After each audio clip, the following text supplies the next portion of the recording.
Every company has this invisible architecture, a blueprint that dictates how work gets done, how decisions are made, and at the end of the day, how successful it can be.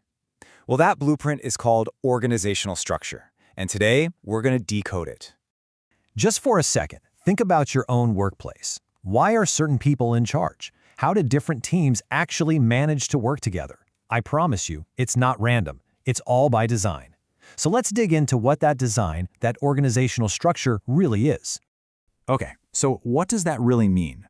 Well, at its core, organizational structure is all about two things.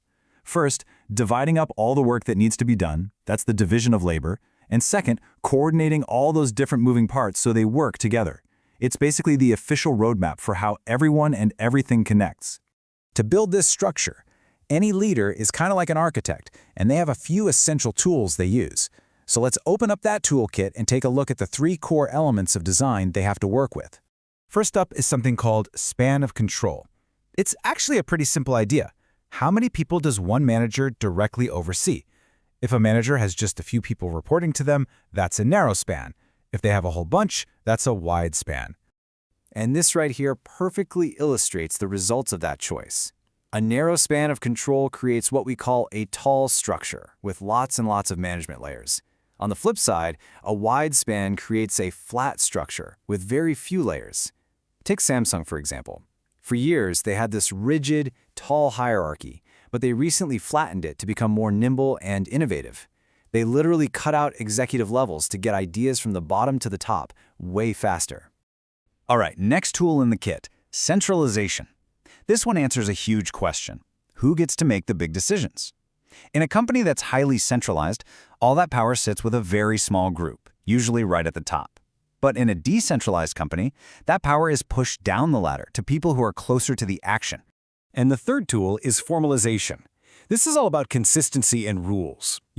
How much does the company rely on written procedures, strict rules, and standardized training? If formalization is high, it means there's a specific documented process for pretty much everything, which creates a lot of predictability. And this is really where it all comes together. How you mix and match these three elements, span of control, centralization, and formalization, determines the entire vibe of an organization. If you have a narrow span, high centralization, and tons of rules, you get what's called a mechanistic structure. Think of a machine. It's rigid, efficient, predictable. But if you go the other way, a wide span, decentralized decisions, and low formalization, you get an organic structure that's super flexible and can adapt on the fly. So, with those tools in hand, these architects can create all sorts of different blueprints. Let's take a look at the two most common designs you're going to find out there in the real world. And really, it all boils down to one key question. Do you group people by what they do, their expertise, or by what they produce, their output? That is the fundamental difference between a functional and a divisional structure. So here's the classic functional structure. You've got a marketing department, a finance department, an engineering department, and so on. Everyone within one of those buckets shares a similar skill set. A great example is Airbnb. When the pandemic hit, they actually moved back to this simpler functional structure. Their CEO said it was absolutely critical for improving unity and making quick, clear decisions during a massive crisis. Now, the alternative is the divisional structure. With this one, you group people around outputs. That could be a specific product line, a geographical area, or maybe even a certain type of customer. For a while, a company like Twitter used a product-based divisional structure to really sharpen its focus and drive growth for its different offerings, all at the same time. But what if you can't choose? What if your company desperately needs the deep expertise of a functional structure and the intense market focus of a divisional one? Well, for that, architects have to pull out a much more complex blueprint, the matrix. This is the crazy question the matrix structure tries to answer. And yeah, it literally means that some employees have to report to two different managers at the same time. This diagram here shows exactly how it works. This is similar to a structure used by the cosmetics giant Shiseido. You can see you have product groups, like skincare and makeup, running across horizontally. Then, you have geographic regions, like Japan and the Americas, running down vertically. So an employee working on skincare marketing in Japan would report to both the head of the skincare division and head of the Japan region, two bosses. As you can probably imagine, this whole setup is a major trade-off. The upside can be huge. You get amazing knowledge sharing across the company, and you can focus on both your products and your regional customers equally. But the downsides are very real. It can create a ton of conflict between managers, it can make accountability really fuzzy, and let's be honest, it can be pretty stressful for the employees caught in the middle. So this all leads us to maybe the most important principle in all of organizational design. There is no single best blueprint, not one.